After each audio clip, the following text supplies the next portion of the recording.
یہ وضاحت دینے کی کوشش کی ہے کہ مذاکرات سے یہ تاثر آ رہا تھا کہ شاید بانی اپنے لیے کوئی گنجائش ڈھونڈ رہے ہیں، ایسا کچھ نہیں ہے. تو ایک تو اس موقع پر یہ وضاحت دینے کی ضرورت کیوں پیش آئی، اور دوسرا 2 جنوری کو ابھی باضابطہ مذاکرات کا آغاز ہونا ہے، اس سے پہلے ہی آپ کہہ رہے ہیں ناکامی ہوئی تو ملبہ حکومت پر ہے. یہ ایسے بیانات دینے کی کیا ضرورت ہے پہلے ہی؟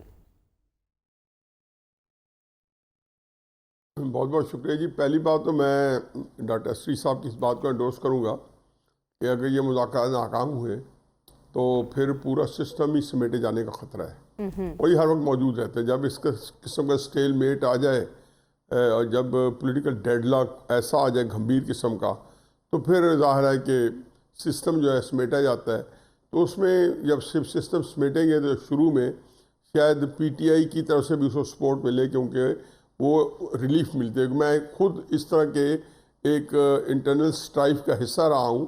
پاکستان کی جو پولیٹیکل اسٹرائف 77 کا کے اندر ہوئی تھی، تو ہم جب مذاکرات ناکام ہوتے تھے اور ہمیں بتایا جاتا تھا کہ مارشل لگ جائے گا، تو ہم کہتے تھے اچھا جی بھٹو سے جان چھوٹے گی. ایک تو یہ بات ہے. دوسری بات بھی یہ پہلے ذہن میں رکھیں کہ اس ملک کے اندر اس وقت جھگڑا کس کے درمیان ہے. جھگڑا ہے عمران خان اور اسٹیبلشمنٹ کے درمیان. اگر تو آپ الفاظ چبائے بغیر پورا دیکھیں کہ جو اصل جو ہے کہ عمران خان اور اسٹیبلشمنٹ کا معاملہ سیٹل ہونا ہے، اس میں نون کا یا عمران خان کا معاملہ سیٹل نہیں ہونا. اچھا، عمران خان کا یا پیپلز پارٹی کا معاملہ سیٹل نہیں ہونا. اصل یہ بات یہ تو جو جس کو کہنے چاہیے A B C of Pakistani politics today, کہ اس وقت کیا کوئی معاملہ اس نتیجے پہ پہنچے گا کہ اسٹیبلشمنٹ عمران خان کے درمیان میں ریزالو ہو جائے گا اور ایک دوسرے کو وہ جو ہے جگہ دیں گے. اسٹیبلشمنٹ عمران خان صاحب کو کچھ جگہ دے گی اور عمران خان صاحب کچھ اپنی غلطیوں کے اعتراف کرتے ہوئے اسٹیبلشمنٹ کا ایک جو آلریڈی ایک اسٹیبلش ان کے جو ایس او پیز ہیں کہ اس طریقے سے ہمارے ساتھ معاملہ کریں گے. تو ماضی میں آپ کے سامنے کئی مثالیں موجود ہیں، میں نام نہیں لینے جاتا ہوں، اور ان کا سب کا دیکھ لیں کس موقع پہ کس بندے کے ساتھ ہمارا رویہ کیا رہا، اور وہ بندہ جو ہے اس نے اس صورت میں اس کو کیا ملا ہے، اس صورت میں اس کو کیا نہیں ملا.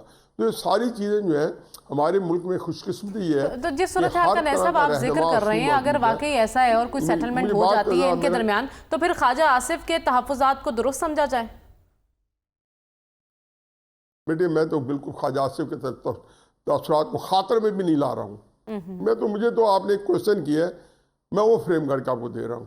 آپ مجھے شبلی فراز خواجہ آصف جو ہیں میرے لیے یہ نان اینٹیز ہیں. جب میں آپ کو بتا دی ہے تو آپ مجھے پہلے یہ آپ کو اور یہ لوگوں کے جو دیکھ رہے ہیں ان کو ایکسپلین کرنے دیں کہ یہ اسٹیبلشمنٹ کی اور اس کی لڑائی ہے. پہلے یہ کلیئرٹی ہو جائے، پھر اس کے بعد دوسری جو بات ہے، کیونکہ آپ کو بھی میرے خیال امپیشنٹ ہو رہی ہے، میرے خیال میرا بھی ٹائم ختم ہو رہا ہے. دوسری بات یہ ہے کہ 2 چیزیں جو ہیں وہ اسٹیبلشمنٹ نے مذاکراتی ٹیم کو بتا دی ہیں. چاہے وہ تحریک انصاف کی ہے کہ اسٹیبلشمنٹ کے تحریک انصاف کے پاس بھی ان روڈز ہیں، اور جو لوگ ان کے مذاکرات کر رہے ہیں وہ بھی اسٹیبلشمنٹ کے ساتھ بالکل ان کانٹیکٹ میں ہیں، ان سے کیوں لے رہے ہیں. اور مسلم نون تو ہے ہی اسٹیبلشمنٹ کی ریپرزنٹیٹیو، یا انہی کی وجہ سے اس ہائیبرڈ سسٹم نے ان کو اقتدار ملا ہوا ہے. اب ان کو دونوں کو جو بتایا گیا ہے کہ یہ نو گو ایریاز ہیں اور یہ جو ہے یہ پیرامیٹرز ہیں یہاں سے یہاں تک. یہ جو ہے ان کے جو حدود ہے نا، یہ آپ لوگوں نے کراس نہیں کرنے. اور جب یہ چیزیں ڈٹرمن ہو جائیں گی تو مذاکرات نے اس کے اندر ہی کامیاب ہونا ہے. اور آخری بات جو کل والی میں دہرا دیتا ہوں کہ یہ مذاکرات جو ہے یہ 26ویں آئینی ترمیم کا تسلسل ہے. آج پھر دوبارہ دہرا دیتا ہوں کیونکہ کل بھی میں سمجھا نہیں سکا. اور یہ وہ کامیاب ہوئی ہے تو عمران خان صاحب نے 2 دنوں بعد خود ہی اپنے طور پہ مذاکراتی ٹیم بتاتی ہے. کل میں نے عرض کیا تھا، دوبارہ دہرا دیتا ہوں کہ آج سے 26ویں آئینی ترمیم کے اندر عمران خان صاحب جو ہے تحریک انصاف پوری کی پوری سارے آن بورڈ تھے، اور ان کے ہر بندے کا ایک رول تھا وہاں پہ. انہوں نے بخوبی آخری منٹ تک ادا کی ہے. اور پھر کچھ لوگوں نے اپوزیشن بھی لینی تھی، کبھی بلاول لے لیں گے، کبھی پی ٹی آئی لے لے گی، کبھی مسلم لیگ.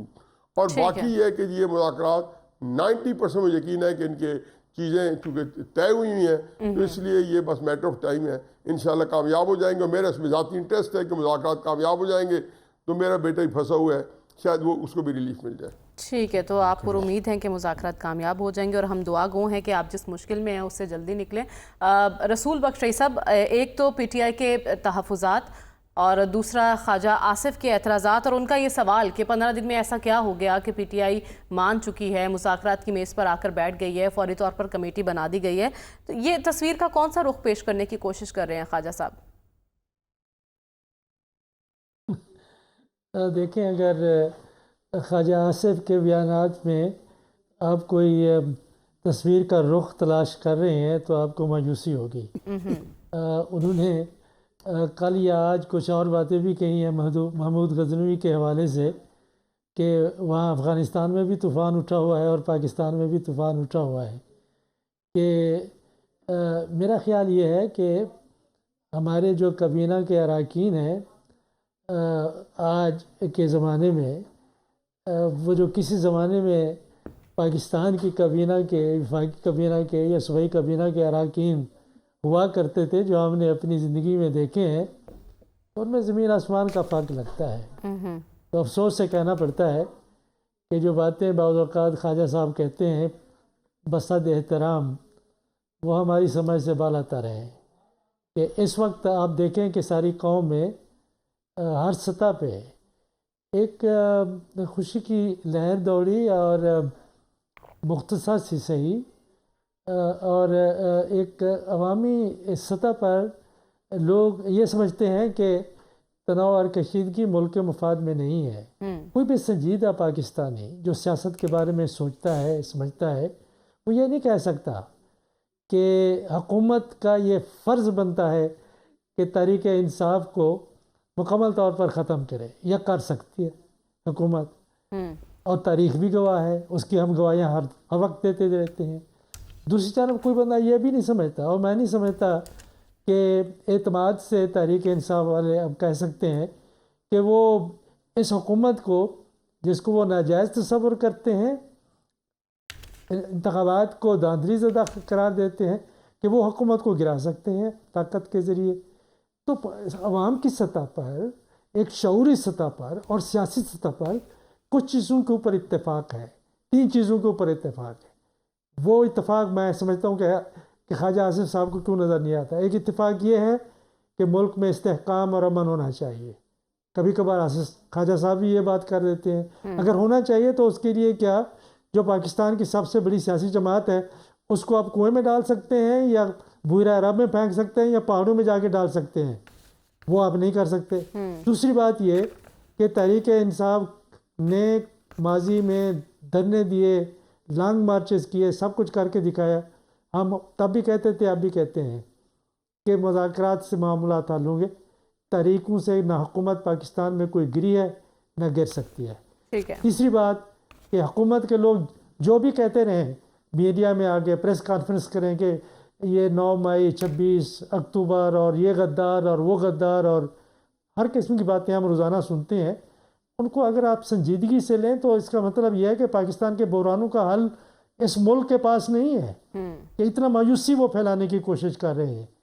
ہم نے یہ ایک اسی آپ کے ہی پروگرام میں بات کہی تھی کہ ہمیں یہ دونوں جانب سے اس بات پہ اتفاق کہ مذاکرات ہونے چاہیے، ایک مثبت انداز میں لینا چاہیے، مثبت سوچ کے ساتھ آگے چلنا چاہیے.